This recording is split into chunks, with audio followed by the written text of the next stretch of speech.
আসসালামু আলাইকুম, সবাই কেমন আছেন? আশা করছি সবাই অনেক ভালো আছেন। আলহামদুলিল্লাহ আমিও ভালো আছি। তো এখন রাত বাজে 12টা। এই সময় এখন আমাদের নুডলস খাইতে ইচ্ছা করতেছে।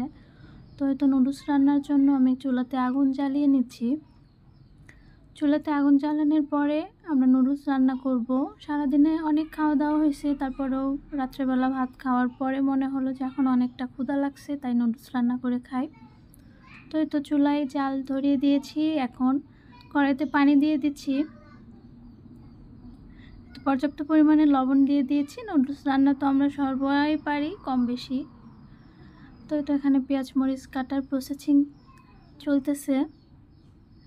তো কালকে আমরা আমার খালামণি বাসায় ছিলাম, ওখানেই সারা রাত আমরা অনেকটা মজা করেছি, আড্ডা দিয়েছি। তো এই তো এখন পানি গরম হয়ে গেছে, এখন আমরা নুডলসগুলো ঢেলে দিচ্ছি। নুডলস সেদ্ধ হয়ে গেলে নুডলস রান্না করে নিব। আর নুডলস রান্না করতে করতেই হঠাৎ করে কারেন্ট চলে যায়। আর আমি রান্না করতে করতে উঠে চলে গিয়েছিলাম, কারণ আমার ছোট্ট মেয়েটা কান্না করতেছিল। আরও আমাদের সাথে জেগেছিল রাত 1:30 অবধি। তো এই তো আমার ছোটো বোন ও রান্না করতেছে। তো মোটামুটি নুডলসটা সেদ্ধ হয়ে গেছে, এটা আমরা এখন ঢেলে নিচ্ছি। ঢেলে নেওয়ার পরে আবারও কড়াইটা ভালো করে একটু পরিষ্কার করে নিয়ে এতে আবার পর্যাপ্ত পরিমাণে তেল দিয়ে পেঁয়াজ মরিচ দিয়ে ডিম দিয়ে ভেজে নুডলসটা রান্না করব।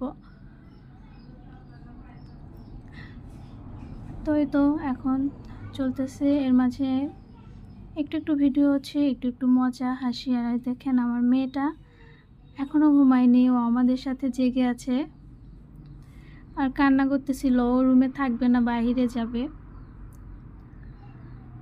এরপরে তো ডিম ভেঙে দেওয়া হচ্ছে। আমরা অনেকটা মজা করেছি, অনেকটা হাসাহাসি একসাথে। সবাই ভাই বোন হলে অনেকটা মজার হয়, যারা যারা নানার বাড়িতে গিয়ে মজা করে তারাই বোঝে। এই তো আমার মেয়েটা আমার খালাতো ভাইয়ের কাছে। ভিডিওটি ভালো লাগলে অবশ্যই লাইক শেয়ার কমেন্ট করবেন, আর যারা এখন আমার পেজটাকে ফলো করেননি অবশ্যই ফলো দিবেন। আর আমি যখন যখন ভিডিও আপলোড করি সবাই একটু ভিডিওটা দেখবেন, শেয়ার করবেন, কমেন্ট করবেন, লাইক করবেন। তো এখানে প্রায় মোটামুটি ডিমটা ভাজা হয়ে গেছে, নুডলসের মশলাও দিয়ে দিয়েছি। এখন এর ভেতরে নুডলসটা দিয়ে ভালো করে মিশিয়ে নিব। তো এখন অনেকটাই রাত হয়ে গেছে, আর এর মাঝে কারেন্টও চলে গেছে। আমরা এখানে ফোনের লাইট জ্বালিয়ে ভিডিও করতেছিলাম। এরপরে খাওয়া দাওয়া, তবে খুব একটা খেতে পারিনি যতটা ভেবেছিলাম যে খাবো, কারণ পেট ভরাই ছিল। এই যে দেখেন একদম অন্ধকার কুটকুটা।